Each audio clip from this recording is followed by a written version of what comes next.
hit shot.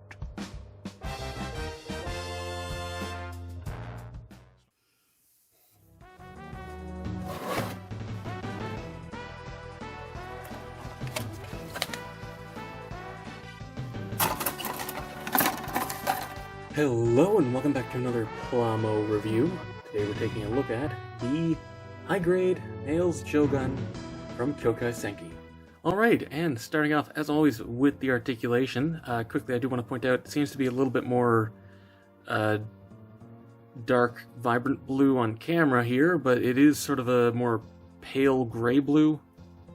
I think the yellow is throwing off the color balance a bit, but anyway, the head is on a front and back hinge, as well as a second hinge down lower in the neck,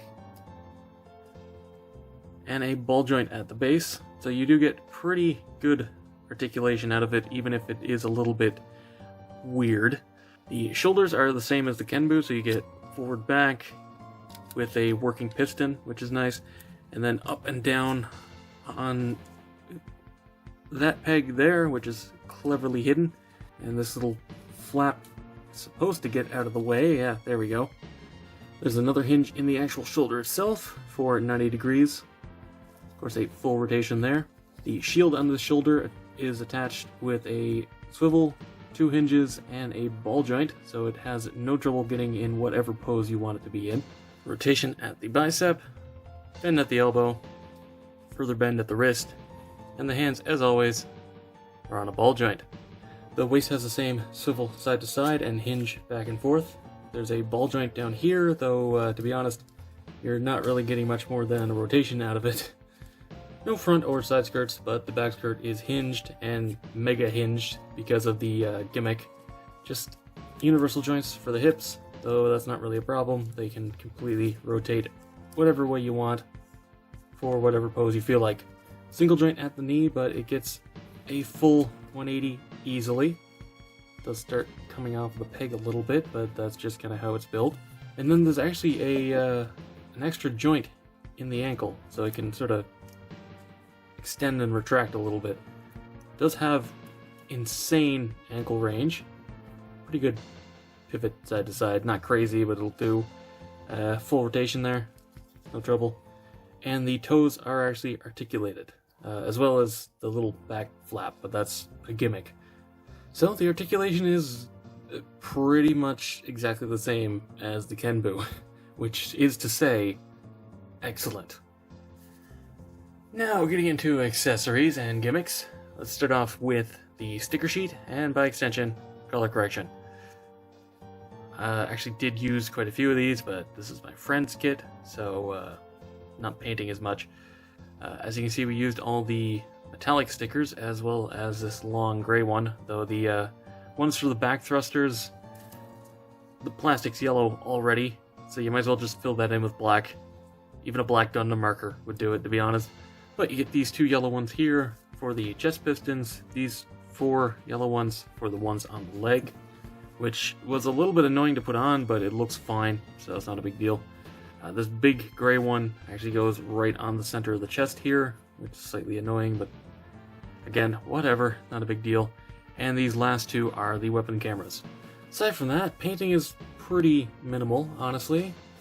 Just this gray here, and the color on the first sort of segment of each finger. It's really, this has much better color separation than the Kenbu, which is weird, though it's helped by the fact this doesn't have too much of the slightly darker shade on it.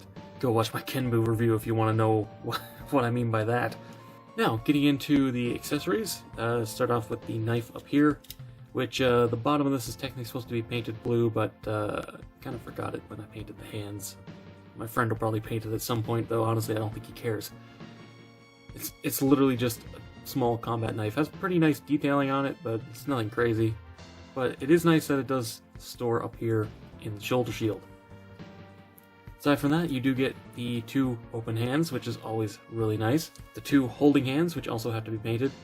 And yeah, these only come with 2 back caps, so you gotta swap them between hands, which is slightly annoying. You do get the trigger finger hand, which is currently on the big-ass sniper rifle, double sniper rifle, because it's literally 2 snipers stacked on top of each other. And the bolt slide actually goes up and down to chamber them separately, which is funny. This does actually have slight movement. The stock can slide forward and back, and there are those 2 camera stickers. It's not in focus, but they are there. And the final gimmick, sort of accessory gimmick thing, is the extended back skirt. These are supposed to be metallic yellow, but I don't have any way to paint them, nor does my friend, so they're left gray for now, though honestly I think it looks better in gray. It's literally, you just swap off the one on the back here, which isn't actually held on all that well. It's not going to fall off or anything, but it's pretty easy to take off, which is a good thing, of course. Slots in there, then you get it in a kneeling pose, fold down the stabilizer on whatever foot is plantigrade, and it can actually take a pretty solid sniper pose, which you'll see in a bit.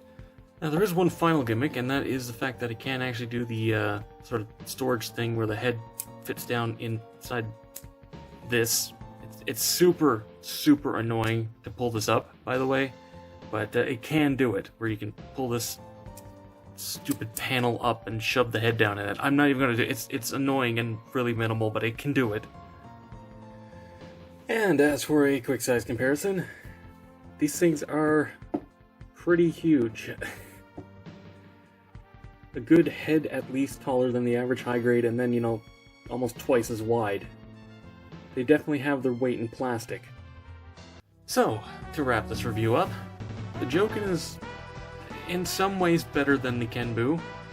The articulation's pretty much the same, but color separation's slightly better.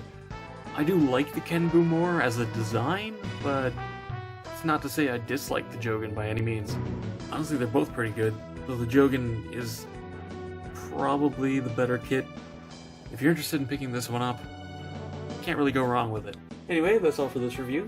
Be sure to let me know what you think down in the comments below. Give the video a thumbs up if you enjoyed it, helps a lot. Subscribe and hit the bell for future reviews. Go follow me on Twitter for updates, and consider supporting me on Patreon so I can keep making reviews just like this one. And as always, until next time, happy building.